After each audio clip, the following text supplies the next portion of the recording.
Welcome to Module 4 and Level 3 Leadership. Today's lesson is about what gives you as the leader clout. Now you can't lead long without it, so let's learn what clout is for a leader. You can have potential, tons of knowledge and ability, but being a producer gives a leader credibility.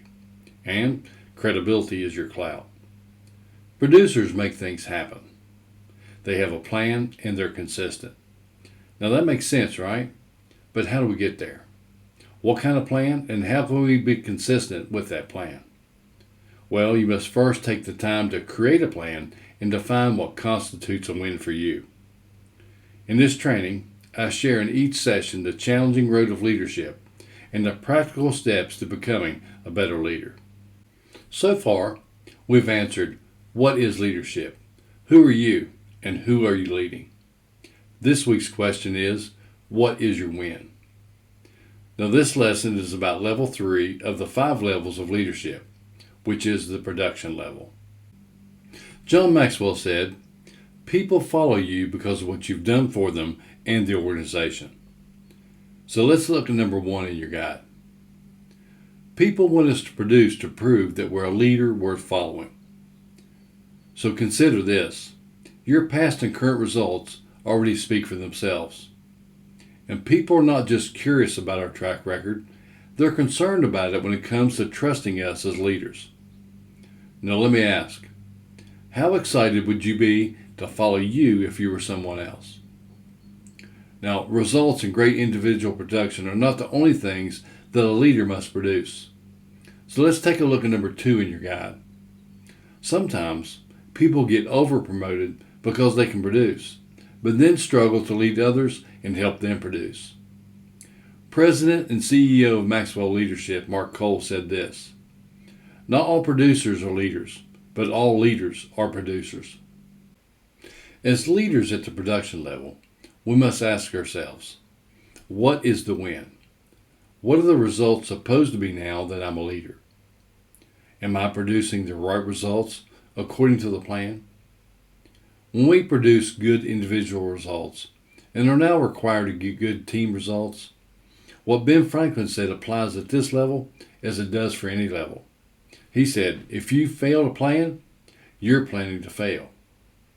Is your plan challenging you to grow, not only personally, but also as a team leader? Does it include a plan for the inevitable failures along the way? Even in the middle of great production, there's always the possibility of failure. Now, if you've been leading for some time and you and your team seem to be stuck, let me ask you this. Is it possible that the fear of failure causes you to set the bar too low? If you and your team can't find momentum and move forward, could this be what's holding you and your team back? Michelangelo said, the greatest danger for most of us is not that our aim is too high and we miss it, but that it's too low and we reach it. As a team leader, you've got to set the bar high. Create a plan, organize and schedule your tasks, and delegate responsibility to your team to achieve those sometimes scary goals.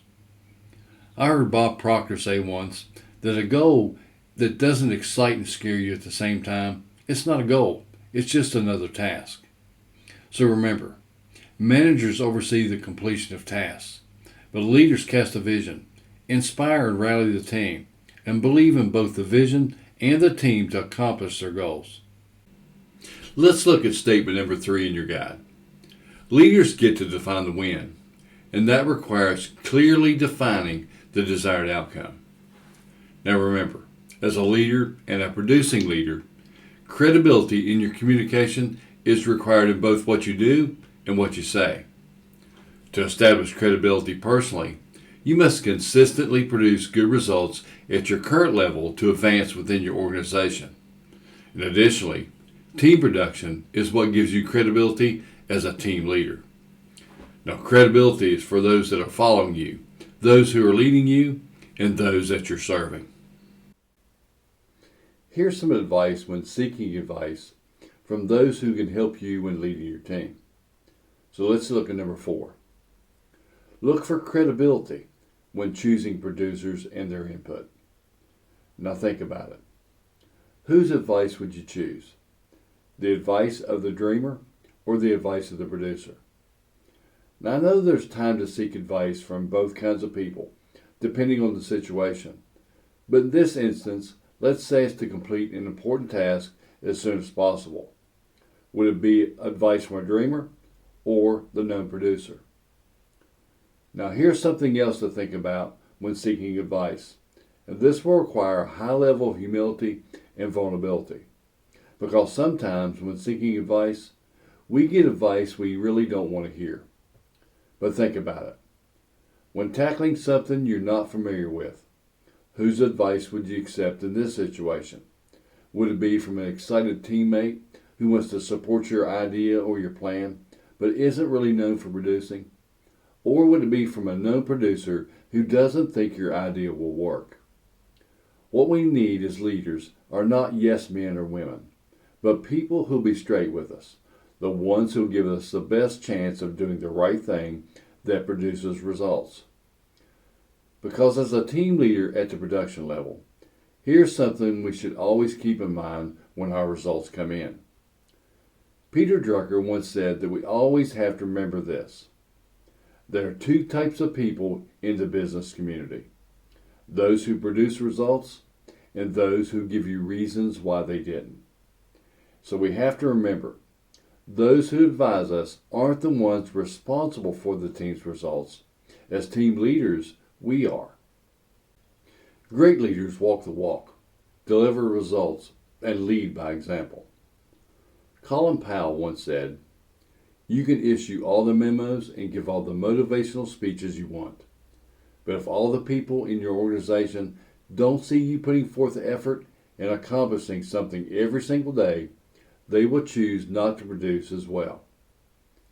Remember, as you build credibility with your team, your position alone isn't enough to win over or keep their buy-in as their leader.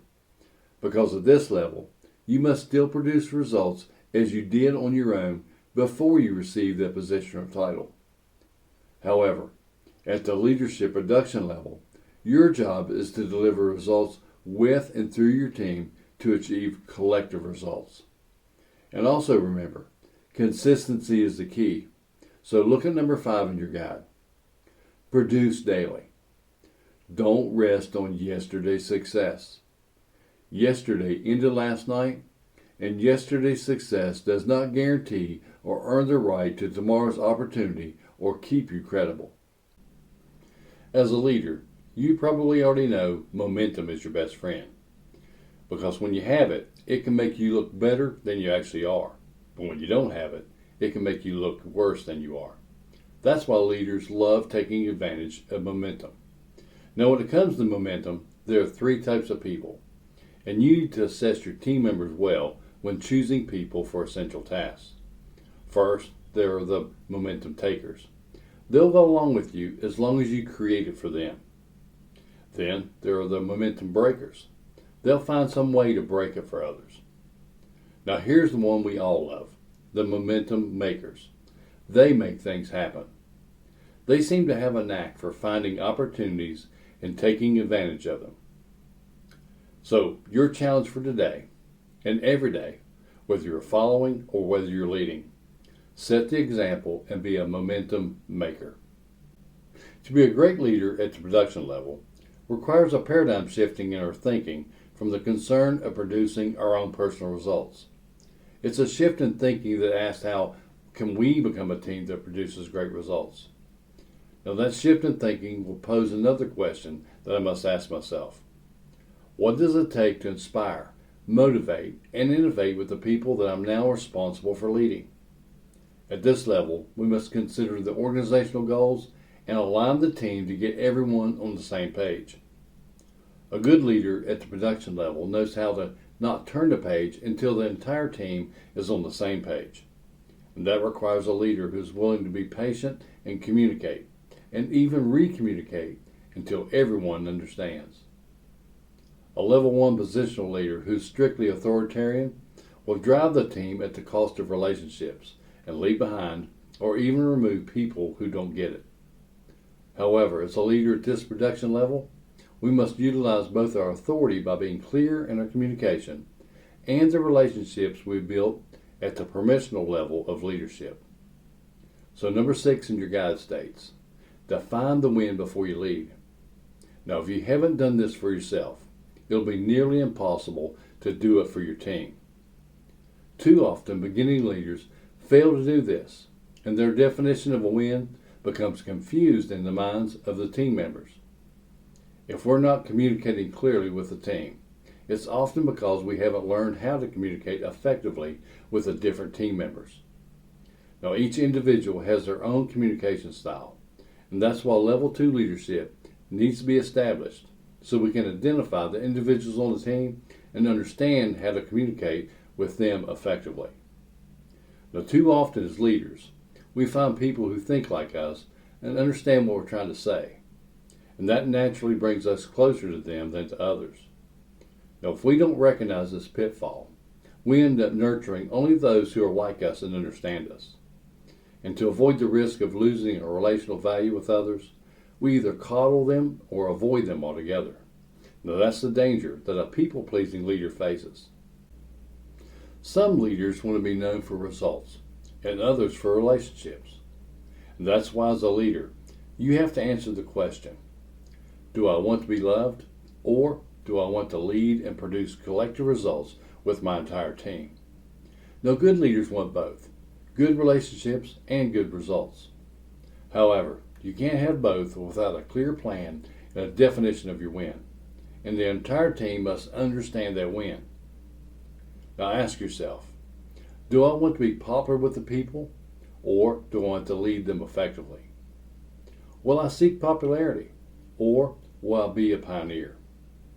Will I take people where they need to go, or will I allow people to stay where they want to?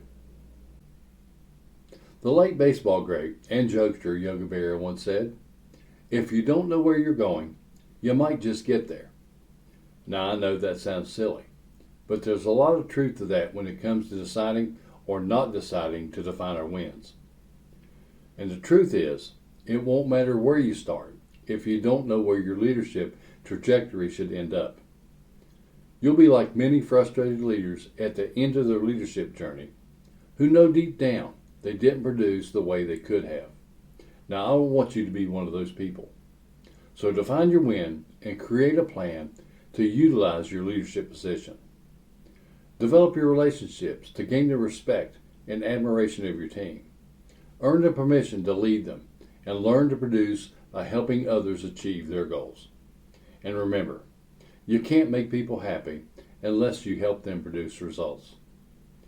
Now, you and I already know you can't actually make people happy.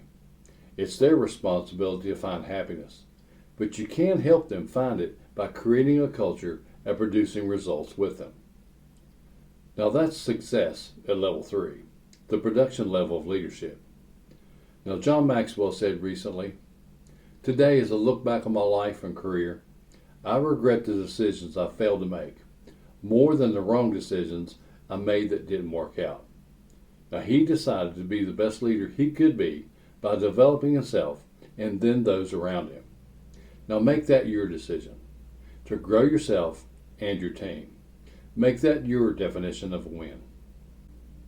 One of the 21 laws of leadership is the law of victory, that says a leader does what he or she can for the team to win.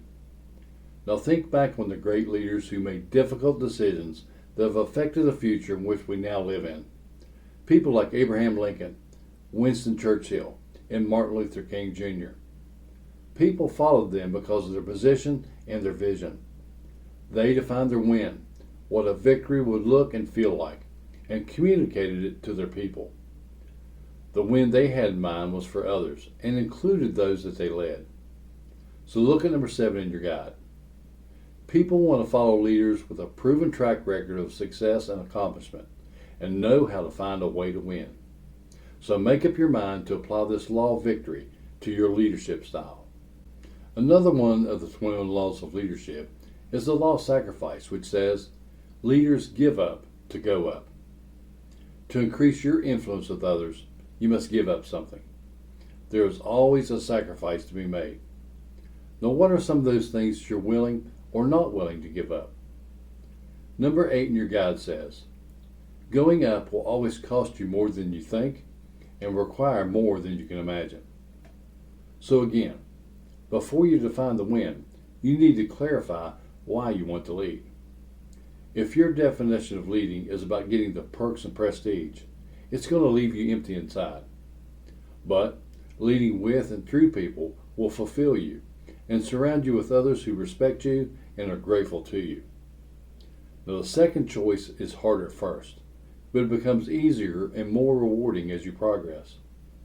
The first choice may seem easier initially because the perks are enticing sometimes, but leading for team results will get much harder as you go. Now, either way, you must sacrifice something. Define your win and decide what you'll sacrifice for it. Paul Harvey once said, "You can always tell if you're on the road to success because it's uphill all the way." Now, I think he had it right to a degree. But if you choose the second option to win with your team, the farther you go uphill, the easier the journey becomes because you'll have people with you. And someone once said, leadership is lonely at the top. I think the person who said that sacrificed the wrong things, such as relationships and team victories, to get there, don't you? Here's our call to action for this lesson. And keep in mind that all people deserve to be led well. That means all people, regardless of race, sexual orientation, religious beliefs, or background. Now, how can you ensure that you're a person who always leads others well? Well, first, define the win and define it clearly. Secondly, know what benchmarks you need to have and whether you've failed or succeeded. Thirdly, get around good thinkers and ask them to challenge you to clarify your win well enough so that others can repeat it, sustain it, and sacrifice for it. Fourth, develop a plan and a strategy for your desired win. Now, let the biggest part of your strategy be to grow yourself, rather than seeking a position or trying to gain people's approval. Now, all that will come to you automatically if your goal is to grow into the person that others want and need to follow. Now, so far, we've answered 4 questions. The first one, what is leadership? Who are you? Who are you leading? And what is your win? Now, I want you to keep this final thought in mind as we wrap up this lesson. Everyone wants to be loved, and a leader's no different. But they understand that being loved doesn't always lead to respect. That's because we know people whom we love dearly, but don't respect. However, as a positive, relational, and producing leader, being respected for helping others succeed will eventually lead to being loved. Now, it's okay to want to be loved. Still, if a leader needs to be loved, he or she will always compromise production for popularity, because a need for love will drive behaviors that seek popularity over results. Now, it's a paradox because every one of us needs love, but seeking it from others before loving ourselves and others enough to be the best version of ourselves often leaves us unproductive and unpopular. Now, that's it for this lesson, but remember, people deserve to be led well. So grow your potential as a leader and help people find and reach their potential.